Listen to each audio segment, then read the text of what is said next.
So how can you go from a sport that has been rapidly gaining new participants every single year for decades to all of a sudden a complete halt in that, a 180-degree turn, and now a steady decline? Could it be toxic online gatekeeping, a fractured community, or maybe even the Olympics?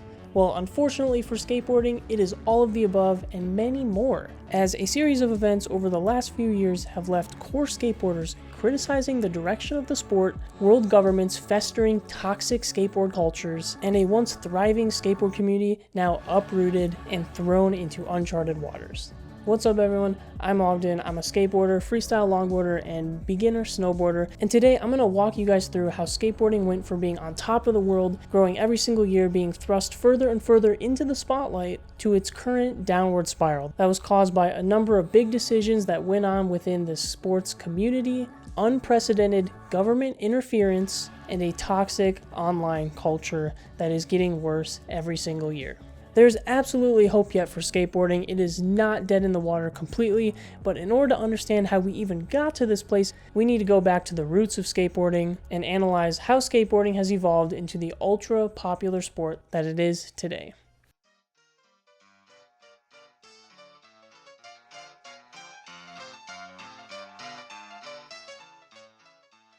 So skateboarding came about from the roots of two other preceding sports, those being roller skating and surfing. In the 1950s, surfing had grown from a niche sport in Hawaii and Southern California to a complete global phenomenon appearing in movies, TV shows, and other forms of media at the time. Roller skating was also trending at the time, and some people began to experiment and mount their roller skate wheels onto wooden boards, experimenting with alternative travel means that weren't just typical roller skates. Surfers began getting into this phenomenon too, trying to mount wheels onto their surfboards, creating the first initial spark of skateboarding within two different communities that will eventually converge into what it is today. Both of these different methods were commonly used by surfers at the time in the 50s to practice their surfing skills on dry land. Because as we know, surfing conditions are not always perfectly adequate every single day, so surfers wanted a way to practice without having to rely as much on the weather of the waves and the ocean. This phenomenon of riding surfboard type things on land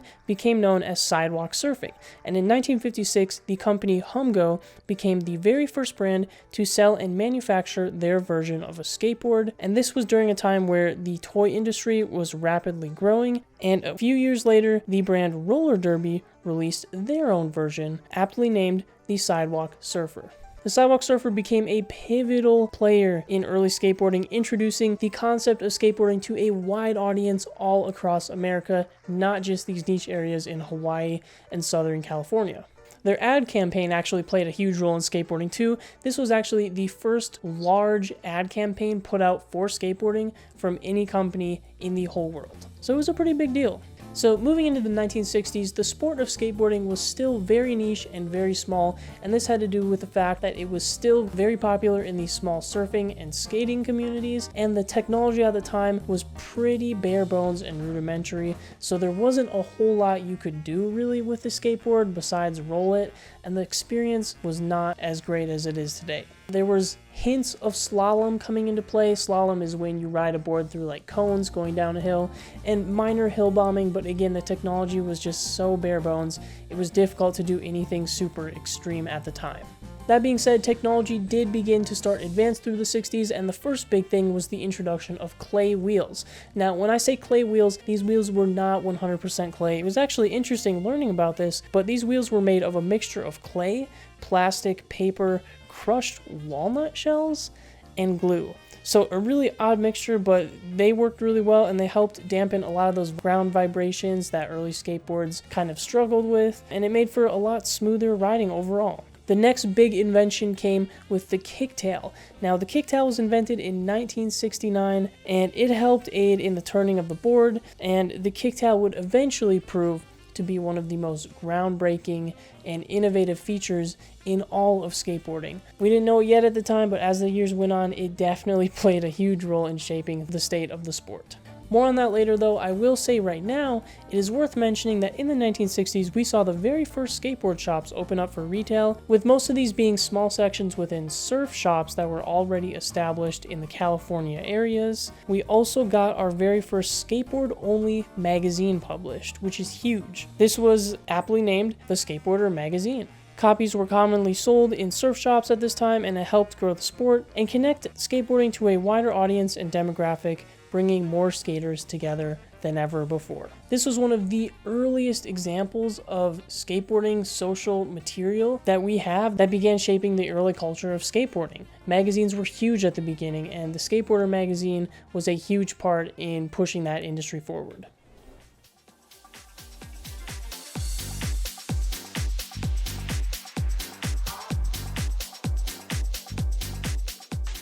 Alright, let's move into the 1970s. This is when stuff starts getting exciting. So 1972, the very first urethane skateboard wheels were invented by this guy named Frank Nosworthy. I hope I'm saying your name right. I'm sorry if I'm not. And he actually launched a skateboard wheel company called the Cadillac Wheel Company. Now, urethane skateboard wheels were actually stolen from the roller skating community, who were actually the first to use this technology in their wheels. So urethane wheels, as we know, are much softer than the previous wheels of the clays, the steels, the woods, whatever was being used before, and this really helped move the sport more into the streets, and it was getting skateboards into the suburbs, the cities, into more people's hands that previously did not have areas where it was viable to even ride these things. But not only streets became popular, but in the 1970s, skating pools became the big thing. And it just so happened that skating these pools became really popular in the 70s because California at the time was experiencing a pretty major drought. So a lot of the city pools became abandoned, they were drained, and they were perfect grounds for skateboarders to get in and practice on this new type of terrain. So the California droughts actually became grounds for skateboarding to grow and innovate. And this gave the world what would become an early taste of vert skating, which is huge in the coming decades. So a year later, in about 1973, we started seeing a lot of companies releasing plastic skateboards rather than wood, and this happened to coincide right around the time of the plastic surge post-World War II, which was happening in the 60s and 70s, so it made sense that plastic was being pushed everywhere. It would eventually make its way into the skateboarding scene. Now, I'm personally not a huge fan of plastic skateboards, but there is a large sector of current plastic skateboards, mainly made by pennyboards, that still remain very popular to this day, especially with people that live around beach areas that like cruising on their boards and not have to wear shoes, because pennyboards do not have grip tape, and a lot of these early plastic boards were very much in the same strain as current pennyboards. But an even bigger advancement than that came into the scene around this time in Santa Cruz skateboards. This is a brand that's still around today, but at the time it's a newly established company, and they started things off with a bang by releasing their innovative Road Rider skateboard wheels. These were the first wheels that featured skateboard bearings fitted inside the wheel. Prior to this, a lot of skateboard wheels would spin just from the axles of the trucks, so they didn't have dedicated bearings, and this led to a huge advancement in smoother, faster wheels, which led to more advanced tricks and techniques from the pros at the time, and freestyle skateboarding, which was a niche sector of skateboarding still in its infancy at the time, began taking a wider appeal due to these advancements in the technology. Further fanning the flames of this growing sport were a few other innovations in the truck space, such as tracker trucks, Bennett trucks. In addition to that, also the mass production of skateboard grip tape by 3M, skater-created shoes by the company Vans, and the introduction of maple wood boards all allowed skateboarding to become more accessible to the average consumer, and this is where the creativity began to thrive. Now we have bowl skating, street skating, freestyle, all hitting all-time highs in popularity. So as this technology started to grow and tricks started to progress, we start seeing air tricks in bowls, and this led to a huge moment in skateboarding history.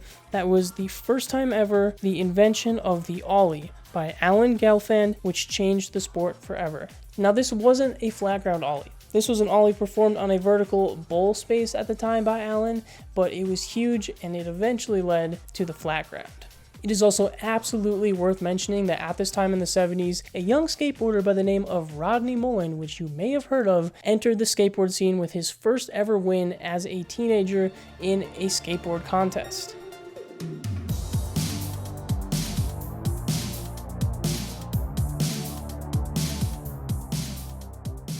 Now, moving on to the early 1980s, skateboarding actually took a tiny bit of a nosedive, just a little tip in popularity, and my personal speculation on this is that it has something to do with the current capabilities of the sport, as vert, freestyle, and cruising were kind of plateauing at the time. There weren't any super innovative things coming out. People were reaching kind of their max, if you will. I think that kind of deterred a lot of people because they weren't seeing as much of this new, trendy, innovative stuff coming out in their social networks, so I think maybe people's interests have kind of leveled out at the time. But that was pretty short-lived because just a couple years later, Rodney Mullen, as we just mentioned, invented the flat ground ollie, forever changing skateboarding. Did you immediately think you could do it on flat? Just kind of give that a breakdown, please. Absolutely. I mean, I have been doing this little transfer trick. A lot of tricks in freestyle, you have to start on one end. I watched Alan, he came, Gelfand, and he did the ollie for the first time. And I remember staring at it, and I just kept thinking of, do what I've been doing the whole time, but jump. That's the ollie. Just do what you've been doing, but jump. This led to the birth of an entire new genre of skateboarding outside of freestyle and vert, street skating. Now, Rodney Mullen, who many consider to be like the forefather of skateboarding or one of the greatest athletes in their respective sport of all time, invented dozens of foundational tricks outside of just the ollie that continued to shape the trajectory of skateboarding into the modern era. With the flat ground ollie, the kick flip, the heel flip, 360 flip, impossible, backside flip, half cab flip, and so many more. It would take me forever to name them all. But this really led to street skating just exploding onto the scene. With all these new tricks being invented, there was a whole new avenue of skateboarding that people could perform these tricks and stuff on everyday city ground. People started taking these tricks down stair sets, on rails, and doing all sorts of crazy stuff in the years and decades to follow. These tricks also influenced vert skating a lot, so a lot of the vert skater pros were seeing all these new street skating tricks being invented and started practicing and translating them onto vert skating. As this was all happening, a modern industry giant in skateboarding appeared on the scene in the 80s, that being Thrasher. Even if you're not in the skateboarding scene, you've probably heard of Thrasher. They're very popular in the modern day for their clothing, and I'm sure you've seen their logo, people wearing them or on the internet or something like that. But Thrasher was huge, and Thrasher magazine is really what got them started in the 80s. Actually, my favorite beanie of all time, you've probably seen it in a lot of my videos, it's the gray one that I wear. It's actually a Thrasher beanie. You wouldn't know it because the logo is kind of hidden under the lip. But heck, even I have some Thrasher gear over here, and honestly, I don't have a lot of skateboard clothing brands, but I got something that's Thrasher. And then another big reason that I think skateboarding made a huge comeback in the 80s was video cameras, because now we were having the commercial success of video cameras and these cameras being in more American households than ever before, which allowed people to record their tricks, play them on their TVs, and share them with their friends. And a lot of these early videos were street skate videos because it was the new trending thing at the time. So you'd see a lot of compilations of pro skaters or friends or whatever making these video clips of them skateboarding the streets of their cities. Some of these would get published into actual skate clips that were put out by companies and magazines in the skateboarding scene, and other things were just shared around in friend circles. But all of this stuff was working to bring more people into the sport and making the sport look cooler and accessible and exciting to the younger generation. Also, we see the advancement still of more technologies in skateboarding, such as 7-ply boards. We see smoother rolling bearings, highly engineered trucks that help take skateboards more to the streets and make it actually fun to ride. We also see urethane wheels become stronger and smoother on the streets. And all of this really led to street skating taking over the game in the late 80s. This was the new hot thing. Freestyle and vert were still there, but they kind of got pushed out of the way when street came into the scene, and you started seeing all these pro street skaters really pushing the boundaries of what's possible on a board. There were still a lot of different board shapes and styles and variety, but coming into the 80s, we start seeing all these different boards really converge into one shape, which is the modern popsicle shape of the skateboard. The popsicle shape allowed people to pop their ollies smoothly and consistently every time. They could use the board in either way, so it was reversible, which made it really useful for all the new tricks coming out, which required landing in different stances in different ways. And it really was just a culmination of the past decades, really putting all that technology into the one shape that is the most universally acceptable, highly regarded by pros, and easy to manufacture and make for the masses. Dozens of popular board companies started coming out in the 90s, and one of them actually is called Alien Workshop, which you may have heard of, but Alien Workshop was actually the first skateboard that I ever purchased myself when I was learning many years ago. If you actually go and watch the very first video on this YouTube channel, which I do not recommend you do because it's very bad, but if you do, you will see that board in the video. I would say that the one key trend and takeaway from skateboarding in the 90s is definitely that tricks were getting harder, more complex, and more dangerous. And it really makes sense, right? Because as more tricks get invented, there's less easy tricks to come up with, which means that you have to raise your level of skill in order to invent and push and innovate, which means that the level of danger is also directly going to correlate with that increase in technical ability and innovation.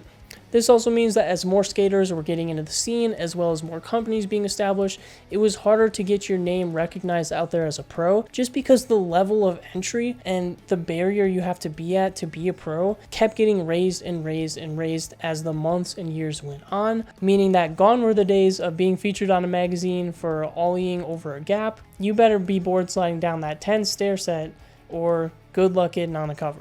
This particular trend of the rise of danger and the extreme level that skating was being taken to, I think it had a positive impact on the sport, but I also think that there is a negative aspect that comes with this, and we'll touch more on that later, but keep that in mind. So now we come to the 2000s, and this is where skateboarding really starts hitting its stride, and I mean seriously. This is when the X Games was established, and it started bringing pro high-level skateboarding to the masses all across media, taking all of that talent and putting it into one huge event that is broadcasted to a huge audience. And I think the X Games really inspired a lot of young kids at this time to pick up the boards, so it was a huge influence. Also, the popularization of video games at the time surprisingly brought a huge number of skaters into the scene, and this really happened from Tony Hawk's Pro Skater game series that introduced skateboarding to another big young audience, and notably with this one, a younger demographic, which was important because skateboarders were getting older, and if we want to continue the culture and keep everything going, we got to keep bringing the young people in too. Now, the next emerging thing that seriously shook up the whole industry and was huge in the early 2000s was skateboard videos. So skateboarding still had yet to reach a lot of the smaller communities around the world and around the United States, still being hugely popular in Southern California, but those smaller communities everywhere else, it was really hard to find skateboarding in general media. Well, videos changed that. Most American households at this time had televisions now, and the internet started taking off, and this was really the catalyst for people to start creating their own skateboard videos and uploading them onto places where everybody can see them throughout the world. Tens of thousands of people started getting exposed to skateboarding through TV videotapes being popularized by skate companies and different television networks, as well as internet videos that started emerging. And with the emergence of online shopping, getting skateboard supplies to smaller communities was now way easier than ever before. But with this huge influx of skateboarders across the country, the United States, as well as other countries around the world, needed infrastructure for these skaters. At the time, skateboarders often took off to the streets of their cities, right? Skateboarding in the sidewalks, concrete plazas, all that kind of stuff. But they also started developing a bad rep in communities. Skateboarders were often targeted as the people that caused problems for local businesses and private properties who maybe didn't want skateboarders to use their property or didn't want to risk getting sued due to the higher injury rates that skateboarding presented. So we see across the US and across the world in general, a huge rise in the creation of skateboard-centric areas. What is this? Well, simply put, skate parks. These big designated skate park areas were being put up all over the place to keep skaters off the streets, and these were a perfect way for skateboarders to meet other people interested in the sport, and this really started growing the cultures in these little-sized, medium, and large cities around the country. Skateboarders now had a place to all meet and gather together, and that is really where the community aspect of skateboarding started taking off across the country, because now we had these meetup spots, and skateboarding became not just an individual thing, but a thing where you can hang out with your friends and meet other people and get involved in a community where you can meet like-minded individuals interested in the same thing as you, which is something that all sports need. And skateboarding up to this point had some of that with competitions and stuff. They really lacked that until the infrastructure started picking up. Don't get it mistaken though, skateboarding is still absolutely an underground sport, and across the world, it was still kind of considered a nuisance sport. And what I mean by this is that outsiders who weren't in skateboarding, they viewed the group as a lot of unruly individuals or maybe troublemakers who had no regard for rules and private property. And this sentiment is not entirely wrong, because there were definitely a group of skateboarders that were very much involved in these sort of kind of illegal activities around skateboarding. But I think all in all, especially as things like anarchism, anti-establishment, rule breaking, and unruliness were really characteristics that define some of the culture of skateboarding, it's not entirely out of the question why they would think this. But as many people outside the sport would have you believe this is a bad thing, I personally don't necessarily think it is. I think that it's important to have a group and a subculture like this for a lot of people who maybe feel like outcasts in their communities, misfits, troubled in other ways. They all really found a home within skateboarding, and I think it helps a lot of people turn their life around for the better, finding communities that really fit who they are. And a lot of people really thrived in this rule-free mindset that skateboarding had. It allowed them to connect with other individuals, possibly forming lifelong friendships, and satisfying that creativity that a lot of skateboarders feel. I firmly believe that a lot of good comes from skateboarding culture, contrary to what a lot of people may feel or think or want you to think. I think that categorizing skateboarders in general just into a one-size-fits-all thing of misfits and rule breakers and a bad crowd is really almost anti-skateboard culture in and of itself, as skateboarding is literally defined and loved by millions of people as not having rules, and for its individualistic growth, teaching self-improvement, how to deal with failure over and over again, and being comfortable in uncomfortable situations. I think that it personally allows for a great freedom of physical creativity to be expressed, as well as an opportunity to become a part of a community that is larger than yourself with people with shared interests. And by trying to put skateboarding in a box and define it by a certain demographic is like the complete opposite of everything that skateboarding stands for. So it just blows my mind that people think this way. Now, personally, I got into skateboarding when I was around 8 years old. This was in 2010, I believe, sometime around there. And this was when my uncle gifted me my first skateboard. Now, this wasn't anything crazy. It was a really old board from when he was a teenager, so it had really old wheels, rusty bearings, I think bronze trucks, like they weren't even steel. It wasn't the best setup, but it still inspired the little 8-year-old me to have that creativity and fun with it. And oh boy, I'll have to tell you guys sometime about my adventures as an 8-year-old skateboarding blindfolded in my neighborhood. You heard that right. Do I know what I was thinking? No, I don't. But I'll have to tell the story one time, because there were some fun adventures back as a kid with my first skateboard. But I really feel that it allowed me to fill that hole of creativity in me and to explore and adventure on my own and have fun in that way. And I think that it really filled the need for a lot of other people at this time too, not just me. So I kind of look back at the early 2000s, mid 2000s maybe, as like the golden age of skateboarding, because this is when technology had really innovated and got up to almost kind of where it is at modern day standards. The sport was rapidly growing, innovating, not really taking itself too seriously, encouraging tons of friendships and bonds, and creating these long-lasting communities all across the globe, building new infrastructure in all these small towns and cities, expanding the presence of skateboarding across the nation. Now, the next thing you can absolutely disagree with me with, and you would have every right to, but I think that the biggest double-edged sword to hit skateboarding and why we might be losing that culture that made skateboarding so special in the first place, I think, is social media.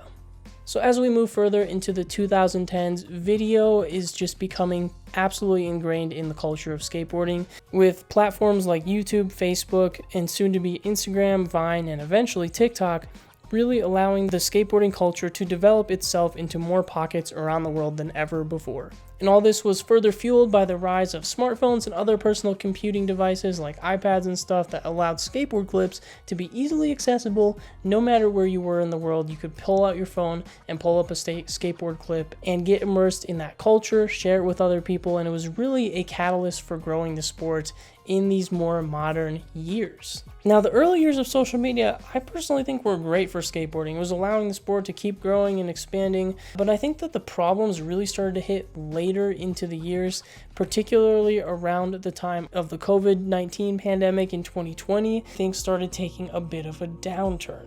So as you may know, COVID brought a huge number of new people to the sport of skateboarding, as people were now taking their lives more to their households with the lockdown being in place, and a lot of people started picking up skateboarding to try out in their new downtime that they had. Whether that's from temporary unemployment or just more time around the household, people wanted to try something new, and skateboarding was that thing for a huge amount of people.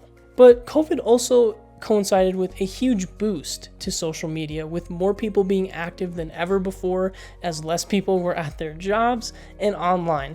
And as we know with social media, as time has gone on, social media gives the minority opinions the loudest voices. Why is this? That could be a whole topic on its own, but in short, the people with the most controversial opinions generally get the most engagement on their posts, whether that's people being outraged or people arguing and fighting in the comment sections or sharing it because of the shock value and all of that stuff. The algorithms love minority opinions and controversy because it makes them money. And skateboarding is no exception to the rule, right? And I personally think that this has led to some toxic mindsets within the skateboarding online community. Not to say the whole community is toxic, but I think there are some things that I personally do not find very skateboard-esque that go out there, such as what is and isn't allowed at skate parks and the correct way of doing tricks, all provided online as factual information. Now, we're going to talk more about this, but it's sounding to me like people are putting skateboarding into a smaller and smaller box of what is and isn't okay, which, spoiler alert, isn't very skateboard-like. We'll touch way more on this in a sec, but before I talk about that, I want to quick circle back to social media, because other things are also prevalent on social media which aren't good for the culture, mainly being a lot of people being negative in the communities, whether that's leaving hateful or rude or unskater-like comments to other people, and really just doing anti-skateboard things, in my opinion. Now, being a skateboarder that's honestly not that great, still learning, posting things that I'm learning on social media, I've experienced this firsthand. I've gotten a lot of comments that are super helpful and super supportive, which I love and I appreciate all of them. But on the flip side, I've also gotten people that are just completely hating on me for no particular reason, or saying that something I'm doing is completely wrong and I shouldn't do that, when it's not necessarily true in the context of what I'm doing. I've also just gotten some really weird comments where I'm like, where are these even coming from? And a lot of that may be from bot accounts, but I can't prove that, and that is a whole other topic, which probably should be discussed too. But don't get the wrong idea, there's a lot of helpful people online, but there is a small percentage of people that are very discouraging to people and very anti-skater-like. So while there may be an overwhelmingly positive amount of people online, that small percentage can change the perception in people that aren't already in the skateboarding industry thinking about joining, and maybe leading them to deciding not to try skateboarding, which is very bad. We'll talk more about that in a sec, but in order for us to talk about that, we have to talk about the Olympics. So skateboarding made its Olympic debut at the 2020 Tokyo Olympic Games, where skateboarding along with 3 other sports were introduced in the Olympics for the very first time ever, which is exciting, right? Well, so this was a huge development, right? Many in the skateboard community have been advocating for this for a very, very long time, with the hopes of bringing skateboarding to one of the largest global sports stages ever. And a lot of people felt that this would cement skateboarding as a true, legitimate sport, bringing it from that sentiment that a lot of people had of skateboarding being not a real sport or underground feeling to an established platform. Little did they know, though, this would soon lead to a huge disaster.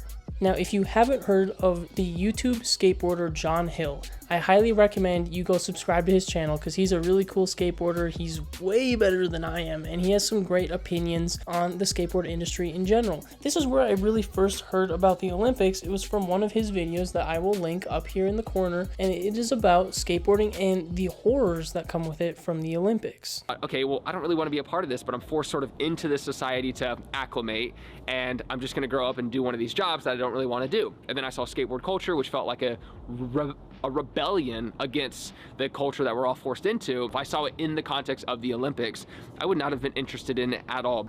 I personally think his video is a great opinion analysis piece on this whole thing, so I really encourage you guys to check out the video. And that was really the starting point of my research into the Olympics. So let me give you a general overview of why the Olympics may not be so great for skateboarding as we once thought it would.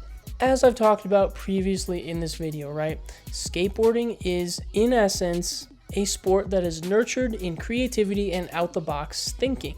Like, literally, the world is your playground as a skateboarder. There are no rules to what you can do, and all your improvement is based on your individualistic talents and goals and aspirations. You don't have to compare yourself to other people in skateboarding. It's more of a mental battle with yourself. The problem with the Olympics is they don't like that. And it starts with how they score skateboarding for the Olympics, because to be an official Olympic sport, there has to be some aspect of scoring and competition. So let's read exactly from the Olympics website how they score street skateboarding. Street courses are designed to replicate the types of features that skaters might find when they're riding around in an urban environment. Okay, that sounds fine. Stairs, rails, ledges are some of the obstacles commonly seen on these courses, and landing tricks on these obstacles typically requires a high degree of precision and technical ability. Okay, that's fair. I'm not saying anything wrong yet. Park courses primarily consist of bowl-shaped design, but they can also include other elements such as rails that allow skaters to add variety to their runs. Focus is placed on finding lines through the course that enable riders to build speed and get more height on their tricks. Now, here's where I think the troubling part starts. Each run and each trick will be scored on a scale of 0 to 100 points based on overall impression, taking into account the difficulty, execution, and variety of the skateboarder's tricks. Because one run and two tricks are used to calculate each skater's overall score, the maximum score any athlete can earn is 300 points. Now, I want to zero in on this particular section that we just went over that says, taking into account the difficulty, execution, and variety of the skater's tricks. Now, this is where I personally and a lot of people take issue with the Olympics. As skateboarding has become more streamlined over the years, there has been a steady sort of track that skaters follow, starting at the shove-its, going to the ollies, kickflips, and so on and so on. It's a very streamlined linear track, and a lot of people feel like this is the way to learn skateboarding. Personally, I disagree. I think whatever you find fun and enjoyable should be how you learn skateboarding. And if you don't want to learn how to kickflip for your first 3 years and you'd rather do grinds or other things or ramps, be my guest, man. Like, who am I to tell you that you're not a great skater if you don't know how to do one thing that a lot of other people know how to do? It seems weird to me. So this kind of comes at where the Olympics is saying how they take into account the execution of tricks, because while I do agree that there are better ways to do tricks in regards to getting less injured while skateboarding, I think that that particular word, execution, is not very skater-like, because I have seen people say that the Olympics will grade based on when you do a kickflip, if you land with your front or back foot first, or how your flick looks, or how high your legs are raised in a trick, and they're knocking points for this. And the problem that I have with this is they have a set of rules that they have designed to delegate which aspects of the execution are better or worse than other people's, which is a completely opinion-based thing, which is the problem. These judges could be docking people points for something they don't think is as cool when other people may think it's way cooler. You could win the Olympics and get gold, but there may be a huge amount of people that think the person who got bronze should deserve the gold because they like the way their tricks were performed. And that's the problem that I see going forward, is that if we have these very rigid, hard, established lines, especially for aesthetics of tricks, you're going to lose a lot of the creativity that skateboard was brought up on, because now people are only practicing one particular way to do something, which stagnates innovation. Why should people try to practice it a different way or learn other things if they're not going to get a high score and better points?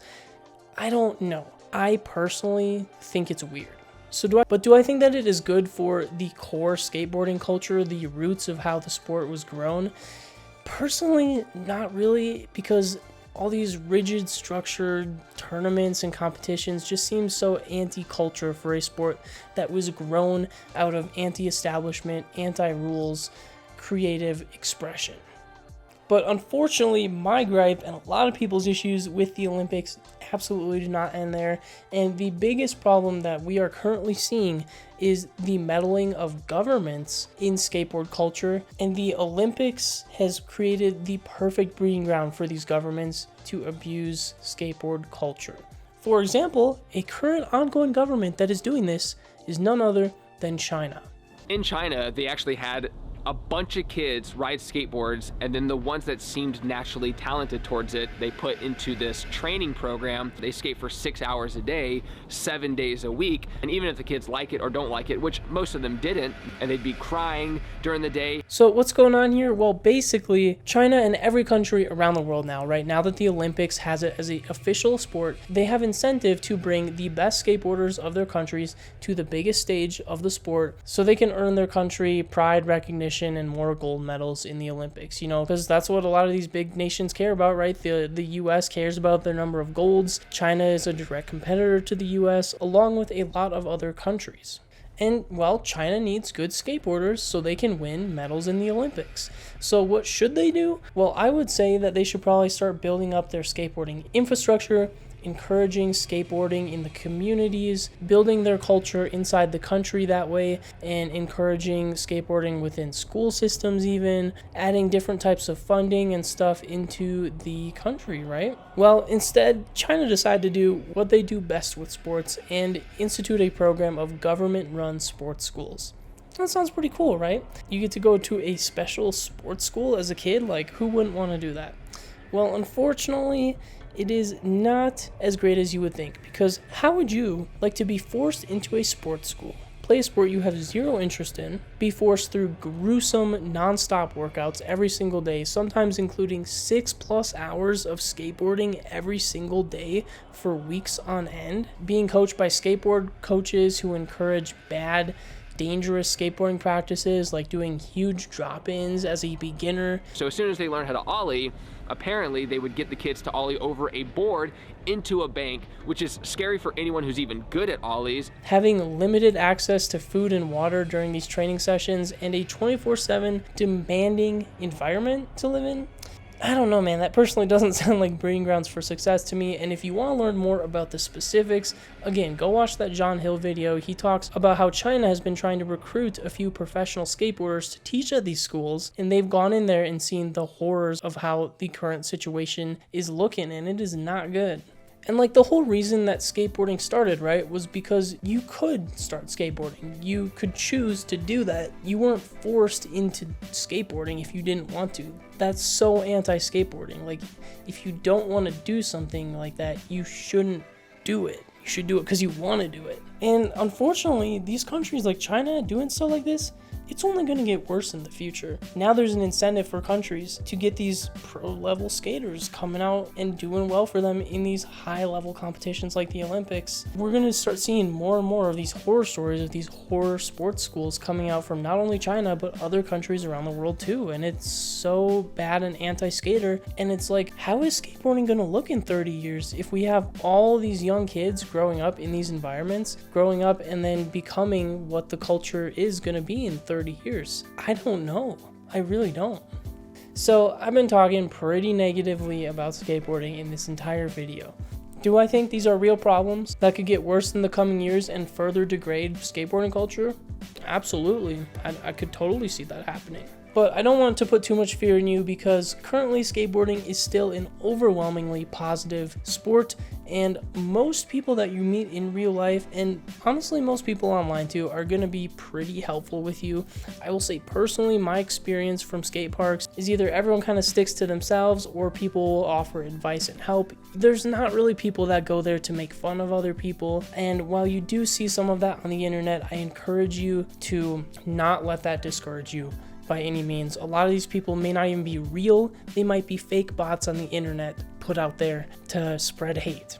And while there's a lot of negativity on the internet, there's also a lot of amazing content. Like, go check out Skate IQ if you're trying to learn skateboarding. It's a channel run by Mitchie Brusso. He's a skateboarder who was in the Olympics and did some crazy stuff on vert, and he has some amazing tutorial videos out there for beginner skateboarders. I also have a few on my channel, as well as I have a bunch of longboarding videos, so if you're interested in doing longboard freestyle, check out some of that. So there's a lot of positive content out there, and I think it's overall good for the culture. But I will say that with the downtrend of new skateboarders entering the scene from 2023 to 2024, I think it's important to recognize some of these negatives and make sure that we are actively fighting against them. So rather than fighting with people, spreading negativity, isolating new skateboarders, or crazy things like gatekeeping scooter riders or bikers from the skate park, or weird stuff like that, I mean, come on guys, what are we doing?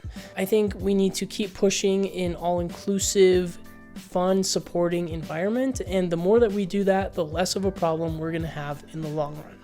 Thank you for watching the video. If you have made it to the end, I really appreciate you sticking along for the journey, and I encourage you, every single one of you, to go to your local skate park or skating community and spread some of the positivity, love, and kindness to the other people around there. Whether that's just encouraging someone for doing, giving a little round of applause, encouraging someone for landing a trick, offering some advice, or just being friendly and trying to make a new friend, I think it's all really good for the culture.